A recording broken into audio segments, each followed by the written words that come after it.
Welcome to Heart of Economy. Today we're diving into a topic that touches not only politics but also the very core of the global economy. The US Department of Justice is reportedly preparing to launch a full-scale investigation into George Soros' Open Society foundations. At first glance, this may look like just another political story, but beneath the surface lies something much bigger: the transparency of global capital flows, investor confidence, and the independence of financial markets. In other words, this isn't just about Soros or one foundation. It's a real test for modern capitalism itself. So here's the key question we'll explore today. If this investigation expands, how could it reshape global finance? How will markets react? And what will it mean for investor trust? Let's break it all down with a deep analysis. Let's start with the concept of dark money. This term refers to financial flows where the source is not fully clear and the ultimate purpose is hidden. These funds often move through donations, foundations, non-profits, and NGOs. On paper, they are directed toward noble causes, promoting democracy, supporting human rights, funding education, or climate initiatives. But in reality, much of this money can end up financing political campaigns, media outlets, protest movements, and in some cases even regime change operations. Why does this matter for the economy? Because financial markets are built on trust. Investors want to know that money flows are transparent and reliable. If capital sources and targets become opaque, risk perception rises. And when risk perception rises, markets grow unstable. Think about 2008. The mortgage market was full of hidden risks. Disguised through complex instruments, the lack of transparency brought the global economy to its knees. Dark money functions in a similar way. It looks harmless at first, but in times of stress it can trigger chain reactions. As Nouriel Roubini has warned repeatedly, opaque capital flows are like hidden bombs within the financial system. You don't know when they'll explode, but when they do, the damage is enormous. The Department of Justice stepping in represents something far bigger than a legal case. It's a power struggle between state institutions and global financial elites. If this probe expands, it won't stop with Soros. It could extend to other massive foundations like the Gates Foundation, the Seagram Network, and countless billionaire-backed NGOs. That means hundreds of billions of dollars in global funds could suddenly face scrutiny.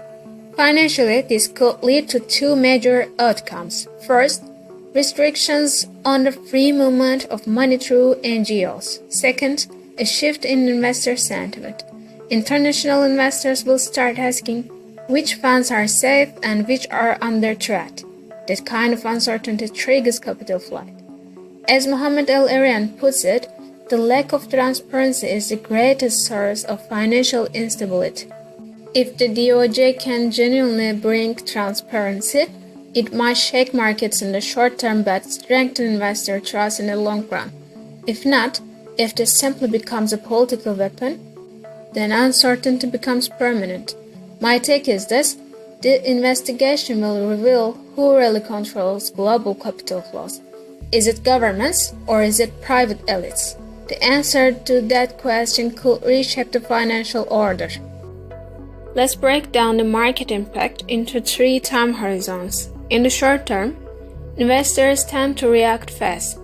Any companies, funds, or media linked to NGO financing could suddenly be classified as high risk.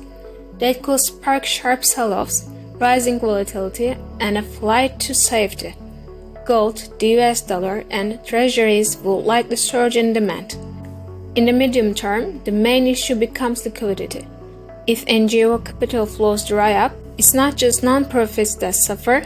Hundreds of linked projects and organizations lose funding.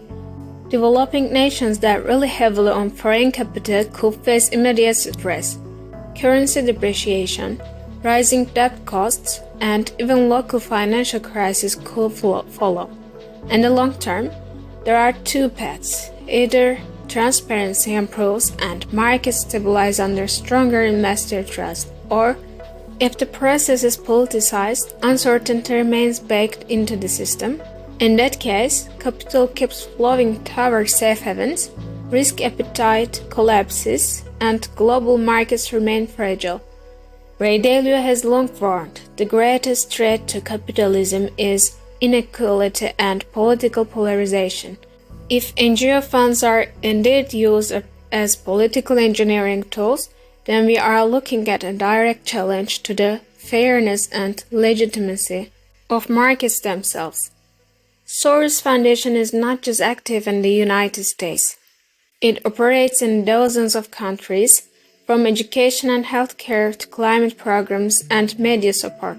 The scope is massive.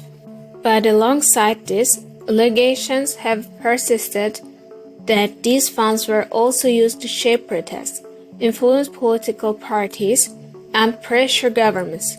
Economically, this means one thing. If capital flows are not driven by open markets, but by hidden agendas, then market independence is compromised. Investors begin to wonder if markets are moving on fundamentals, or if they're being stressed by invisible political interests.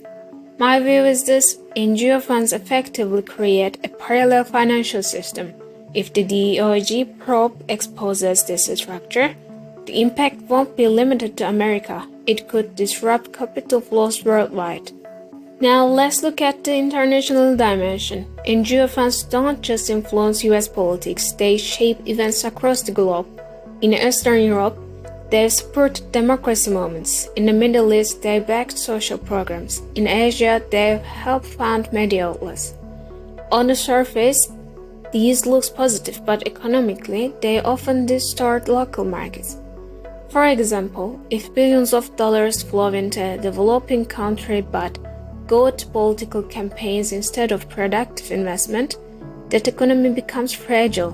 Currency values can fall, foreign direct investment slows, and financial instability grows. Geopolitically, the DOJ's move could trigger a domino effect. European and Asian governments may feel pressure to investigate similar networks within their borders that could reshape global capital flows. There is also a diplomatic irony here. The US has long demanded transparency abroad, yet it's only now turning its own spotlight onto domestic NGOs. That contradiction could cause friction with allies and rivals alike. In my opinion, this isn't just an American story, it's the beginning of a global debate about the legitimacy of NGO-driven capital flows and their impact on markets and sovereignty.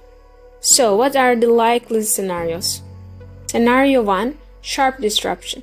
The DOJ aggressively blocks funds. NGO-linked organizations collapse, triggering a market shock and widespread panic. Scenario 2. Controlled transition. Funds aren't fully cut off, but regulations and transparency requirements tighten. This creates short-term volatility, but in the long run, markets benefit from stronger trust. This, in my view, is the most realistic outcome. Scenario 3. Status quo. Political pressure halts the probe, nothing changes, but in this case, the trust deficit grows, and when the next crisis comes, the impact will be far worse. My forecast: the US won't risk systemic chaos. A controlled transition, more regulations, more transparency is the likely path. But the process won't be smooth. Expect volatility, investor panic, and a rebalancing of global capital flows along the way. In the end, the Soros Foundation investigation is not just a political clash, it's a development that could shake the very foundations of global finance. It's about investor confidence, the independence of markets, and the future of capitalism itself.